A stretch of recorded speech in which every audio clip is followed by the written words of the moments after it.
ಕಟಕ ನೋಡಿ ನಿಮಗೆ ಕೇತು ಮತ್ತು ಮೂರನೇ ಮನೇಲಿ ಕೇತು ಸಿಂಹ ರಾಶಿಯಲ್ಲಿ ಇರೋದ್ರಿಂದ, ಮಿಥುನ ರಾಶಿಯವ್ರಿಗೆ ಕೇತು ಸಿಂಹ ರಾಶಿಯಲ್ಲಿ ಇರೋದ್ರಿಂದ ಸ್ವಲ್ಪ ನಿಮಗೆ ಹೆಲ್ತ್ ಅಪ್ಸೆಟ್ನ ಕಾಡ್ತಾ ಇತ್ತು. ಮಿಥುನ ರಾಶಿಯವ್ರು ಯಾರ್ಯಾರಿದ್ದೀರ ಅವ್ರಿಗೆಲ್ಲರಿಗೂ ಸ್ಕಿನ್ ಪ್ರಾಬ್ಲಮ್ ಆಗಿರ್ಬೋದು, ಹೊಟ್ಟೆಗೆ ಸಂಬಂಧಪಟ್ಟಂತಹ ಕಾಯಿಲೆ ಆಗಿರ್ಬೋದು, ಈ ಎಲ್ಲ ಒಂಥರ ಹೆಲ್ತ್ ಅಪ್ಸೆಟ್ನ ನೋಡ್ತಾ ಬರ್ತಾಯಿದ್ರಿ. ಜೊತೆಗೆ ನಿಮ್ಮ ಅಕ್ಕ ತಂಗಿರು, ತಮ್ಮದಿರು, ಅಣ್ಣ ತಮ್ಮದಿರು, ಫ್ರೆಂಡ್ಸು ಇವ್ರ ಕಡೆಯಿಂದ ಸ್ವಲ್ಪ ನಿಂದನೆಗಳು ಜಾಸ್ತಿ ಆಗ್ತಾ ಹೋಗ್ತಾ ಇತ್ತು ಮಿಥುನ ರಾಶಿಯವ್ರಿಗೆ. ಆ ನಿಂದನೆಗಳಿಂದ ಹೊರಗಡೆ ಬರಬೇಕು ಅಂತಂದರೆ ನೋಡಿ, ಗುರು ಬದಲಾವಣೆಯಿಂದ ಆಗಿರ್ಬೋದು, ಕೆಲವೊಂದು ರೆಮಿಡಿ ಹೇಳ್ತೀನಿ ನಾನು ಕೊನೆಗೆ. ಆ ಒಂದು ರೆಮಿಡಿನ ಯೂಸ್ ಮಾಡಿ ಈ 1 ತಿಂಗಳುಗಳ ಕಾಲ ಗುರು ಎಲ್ಲಿವರೆಗೂ ನಿಮಗೆ ಕಟಕ ರಾಶಿಯಲ್ಲಿ ಇರ್ತಾರೋ ಆ 1-1.5 ತಿಂಗಳು ಕೂಡ ಕಾಲ ನೀವು ಇದನ್ನು ಉಪಯೋಗಿಸ್ತಾ ಬರಬೇಕು. ಅದನ್ನು ಉಪಯೋಗಿಸ್ತಾ ಬಂದರೆ ಖಂಡಿತವಾಗ್ಲೂ ನಿಮಗೆ ಒಳ್ಳೆಯದಾಗುತ್ತೆ ಮಿಥುನ ರಾಶಿಯವ್ರಿಗೆ. ಜೊತೆಗೆ ನೋಡಿ, ಈ ಒಂದು 20ನೇ ತಾರೀಕಿಂದ ಗುರು ಬದಲಾವಣೆ ಆದ ನಂತರ ಶುಕ್ರ ಮತ್ತು ಚಂದ್ರ, ಶುಕ್ರ ಕೂಡ ಕನ್ಯಾ ರಾಶಿಗೆ ಬಂದಿರ್ತಾರೆ. ಶುಕ್ರ ಕನ್ಯಾ ರಾಶಿಗೆ ಬಂದಾಗ ಅಂದರೆ ನಿಮಗೆ 4ನೇ ಭಾವದಲ್ಲಿರ್ತಾರೆ, 4ನೇ ಮನೇಲಿರ್ತಾರೆ. ಶುಕ್ರ ಕನ್ಯಾ ರಾಶಿಗೆ ಬಂದಾಗ ನಿಮ್ಮ ಮನೆ ಪ್ರಾಪರ್ಟಿ ಏನೇ ಆಗಿರಲಿ, ಅಥವಾ ನೀವೇನಾದರೂ ವೆಹಿಕಲ್ ತಗೋಬೇಕು ಅಂತಿದ್ರೆ ಎಲ್ಲದಕ್ಕೂ ನಿಮಗೆ ಸ್ವಲ್ಪ ಸ್ಟಕ್ ಆಗಿರುತ್ತೆ. ಅಂದರೆ ಎಲ್ಲದಕ್ಕೂ ನೀವೇ ಕಾರಣ ಅಂತಾನೂ ಕೂಡ ಹೇಳ್ತಿರ್ತಾರೆ. ಆ ಒಂದು ಇದು ಕೂಡ ನಿಮಗೆ ನೆರವೇರ್ತಾ ಹೋಗುತ್ತೆ. ಅಂದರೆ ಶುಕ್ರ ಬಂದಾಗ ಎಲ್ಲ ಒಂದು ಕಡೆ ನಿಮಗೆ ಹಳೆ ದುಡ್ಡು ವಾಪಸ್ ಬರೋದಾಗಿರ್ಬೋದು, ಅಥವಾ ನಿಮ್ಮ ಒಂದು ಮನೆ ಕಟ್ಟೋದು, ಅಥವಾ ನೀವು ಮನೆ ಬಾಡಿಗೆ ಕಟ್ಟಿರೋ ಮನೆ ಯಾರೂ ಬಾಡಿಗೆಗೆ ಬಂದಿರೋದಿಲ್ಲ, ಅದು ನಿಂತೋಗಿರುತ್ತೆ.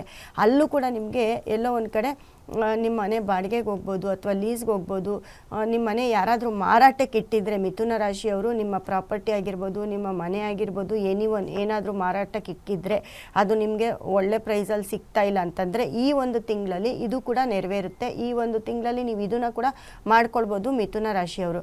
ಹಾಗಾಗಿ ಎಲ್ಲ ಪೆಂಡಿಂಗ್ ಕೆಲಸ ಏನಿದೆ ಅದನ್ನು ಮಾಡ್ಕೊಳ್ಳಿ. ಮತ್ತು ನೋಡಿ, ತುಲಾ ರಾಶಿಗೆ ಈ ಟೈಮಲ್ಲಿ ತುಲಾ ರಾಶಿಯಲ್ಲಿ ಕುಜ ಮತ್ತು ಸೂರ್ಯ ಬುಧ ಇರ್ತಾರೆ. ತುಲಾ ರಾಶಿಯಲ್ಲಿ ಕುಜ ಮತ್ತು ಸೂರ್ಯ ಬುಧ ಇರೋದ್ರಿಂದ ನಿಮಗೆ ಹಳೆ ಯಾವುದಾದ್ರೂ ಅಮೌಂಟ್ಸು ಸ್ಟಕ್ ಆಗಿದ್ರೂ ಬರುತ್ತೆ. ಮತ್ತು ನಿಮ್ಮ ಮನೇಲಿ ಪ್ರಾಪರ್ಟಿ ಯಾವುದಾದ್ರೂ ಸಿಗದಿರ ಹೋಗಿದ್ರೆ, ಅದ್ರ ಮೇಲೆ ಕೇಸು ಕೋರ್ಟು ಏನಾದರೂ ನಡೀತಿದ್ರೆ ಖಂಡಿತವಾಗ್ಲೂ ಈ ಒಂದು ಟೈಮಲ್ಲಿ ಪ್ರಾಪರ್ಟಿ ನಿಮ್ದಾಗೋದಾಗಿರ್ಬೋದು, ಅಥವಾ ಕೋರ್ಟು ಕೇಸ್ ಏನಾದರೂ ನಡೀತಿದ್ರೆ ಅದರಿಂದ ರಾಜಿ ಆಗೋದಾಗಿರ್ಬೋದು, ಇಲ್ಲ ಎಲ್ಲ ಒಂದು ಕಡೆ ದುಡ್ಡು ಕೊಟ್ಟು ನಿಮ್ಮದಾಗಿ ಮಾಡಿಸ್ಕೊಳ್ಳೋದಾಗಿರ್ಬೋದು, ಇವೆಲ್ಲವೂ ನಡೆಯುತ್ತೆ.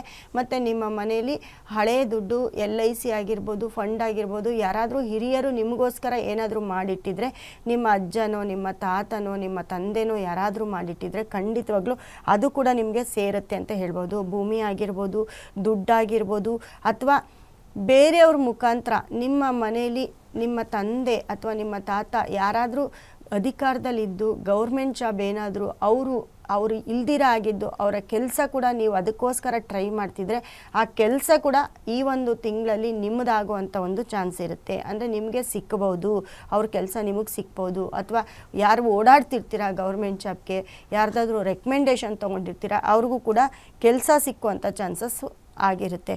ಆದರೆ ಒಂದೇನಪ್ಪ ಅಂತಂದರೆ ನೋಡ್ರಿ, ಕುಜ ಮತ್ತು ಸೂರ್ಯ ಬುಧ ಒಟ್ಟಿಗೆ ಇರೋದ್ರಿಂದ ಎಲ್ಲೋ ಒಂದು ಕಡೆ ಪ್ರಾಪರ್ಟಿ ಬರುತ್ತೆ, ನಿಮಗೆ ಗೌರ್ಮೆಂಟ್ ಜಾಬ್ ಆಗಿರ್ಬೋದು, ಕೆಲಸದ ವಿಚಾರ ಆಗಿರ್ಬೋದು, ಇದೆಲ್ಲದರಲ್ಲೂ ಕೂಡ ತುಂಬ ಚೆನ್ನಾಗಾಗುತ್ತೆ.